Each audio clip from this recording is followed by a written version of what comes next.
Mas o Felipe Maestro tá fazendo um trabalho interessante. Sim. Falei pra cacete e não respondi, né? Vamos lá. Nem perguntei. Fez o trabalho de casa, porque você começou a falar do Felipe Maestro, eu fui pra outros assuntos e você voltou. É isso aí mesmo, Hanna, muito bem.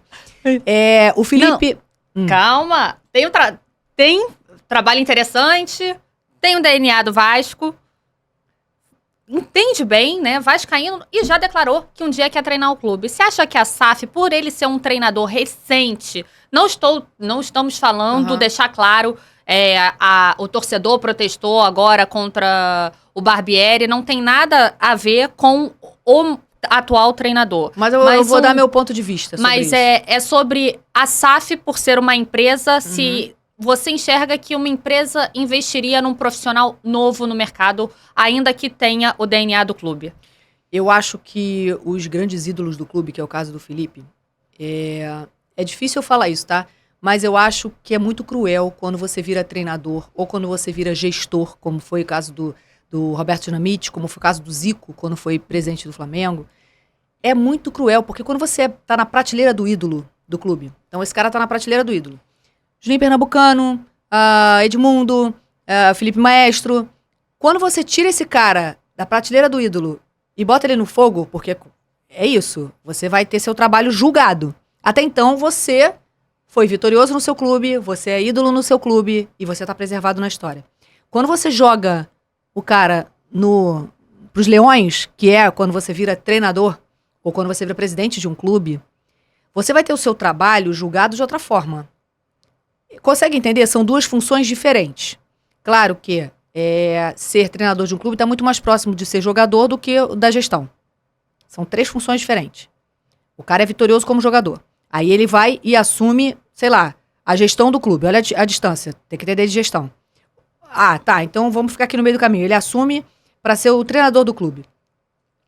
Ele vai ser julgado. Eu sempre acho que você tem que preservar a imagem. Claro que vai ser um prazer, como foi pro Ramon treinar o Vasco, né? O Ramon teve a oportunidade de treinar o Vasco. Ou pode se tornar mais ídolo, como o Renato Gaúcho ganhou a Libertadores pelo Grêmio como jogador e como treinador. Mas e se não der certo? Eu não tô questionando o trabalho de ninguém. Mas é um risco que o cara, quando ele entra, ele tem que saber. A gente vivenciou uma história com o Felipe Maestro agora recente, que o Vasco enfrentou o Bangu. E ele foi como treinador do outro lado, né? Gente, que situação, porque terminou o jogo. A quantidade de vascaíno com camisa do Vasco pra ele assinar e ele saindo do vestiário do Bangu. Olha que parada louca. Não é louco o futebol? Entende, Não, sim, mas olha que disparidade, que parada louca, né? Por quê? Porque ele construiu uma história tão bonita com o clube que você... É como se eu quisesse preservar... Eu não sei... Eu entendo que tem um reconhecimento ali de tô dentro do meu clube, na minha casa. Ele se emocionou muito quando ele foi na Vasco TV, porque ele começou muito novinho lá, junto com o Pedrinho. Eles começaram, sei lá, com 6, 7 anos de idade. Alguns deles moraram lá em cima da Vasco TV, que é onde tem a pousada do Almirante, onde moram os garotos da base. Eles têm uma história com o clube. Mas, cara, quando você pega esse cara que tá aqui na prateleira de ídolo e joga ele pros leões...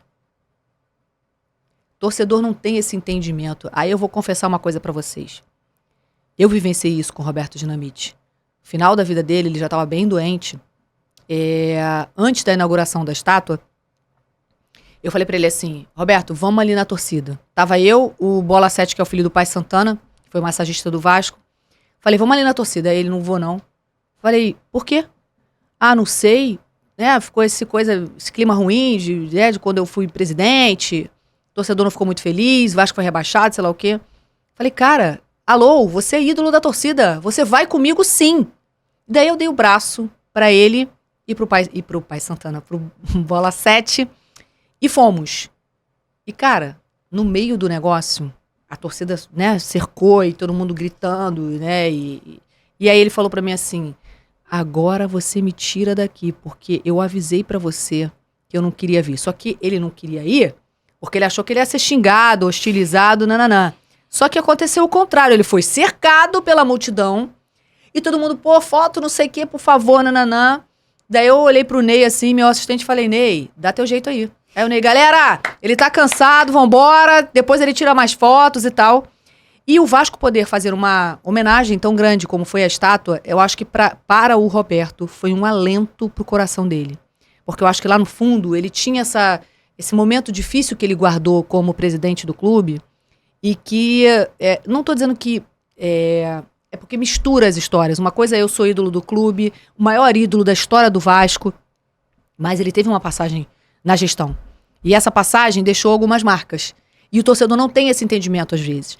E eu acho que quando você homenageia ele em vida, e aí parabéns à diretoria do Vasco, né? Porque foi incrível. Ele precisava disso para ele, sabe, se despedir e ir embora. Ele já estava bem doente. Pensa num ser humano explodindo de alegria. Era ele naquele dia. E eu achei que ele ia ter um troço ali. Eu ainda falei assim, e o Hernani, ex-jogador, teve uma hora lá no meio da live que o Hernani foi lá e entregou um remédio pra ele. E ele ficava, e a Liliane, a esposa do Roberto, ficava assim, chega de falar, tá falando muito. Ele não conseguia, ele tava nervoso. E ele ficava assim, mas você não vai colocar todos os jogadores aqui em cima? Eu falei, calma, cara, tem que ser de 10 em 10. Você quer que eu traga, tinha 100 pessoas, você quer que eu bote todos aqui ao mesmo tempo? Calma. E ele foi lá no meio da torcida, na Força Jovem, na arquibancada. Que homenagem fantástica. Então, eu acho que assim, esse drama que ele viveu, como eu falei pra você, de ter medo da torcida, de ter ficado marcado por conta da gestão, a gente não sabe o que o torcedor vai fazer o primeiro jogo que der ruim e o Felipe tiver um dia treinando o Vasco. Entende isso? É isso que eu quero dizer.